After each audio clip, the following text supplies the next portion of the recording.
dois, três e...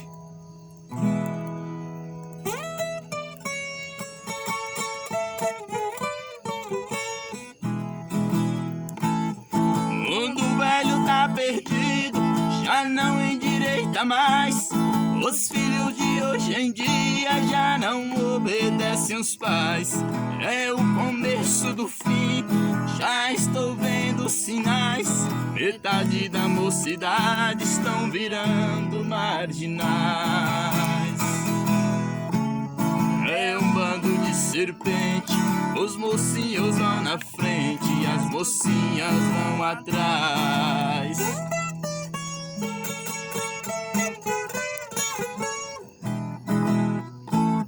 Pobre pai, pobre mãe, morrendo de trabalhar. Deixa o couro no serviço pra fazer filho estudar. Compra carro à prestação para o filho passear. E os filhos vivem rodando, fazendo o pneu cantar. Ouvi um filho dizer: o meu pai tem que gemer, não mandei ninguém casar.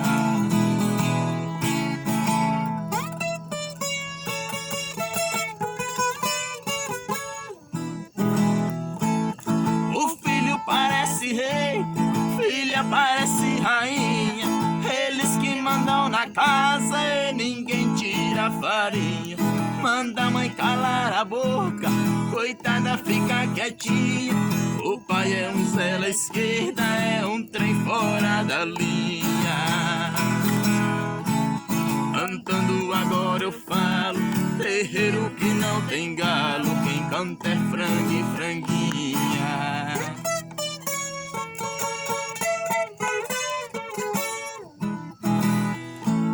Pra ver a filha formada, um grande amigo meu, o pouco de aba amassou, o pobre homem comeu.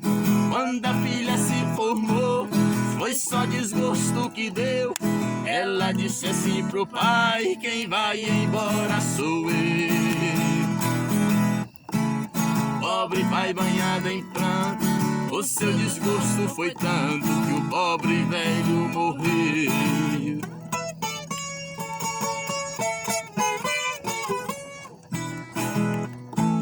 Meu mestre é Deus nas alturas, o mundo é meu colégio. Eu sei criticar cantando, Deus me deu o privilégio. Mato a cobra e mostro o pau, eu mato e não apedrejo.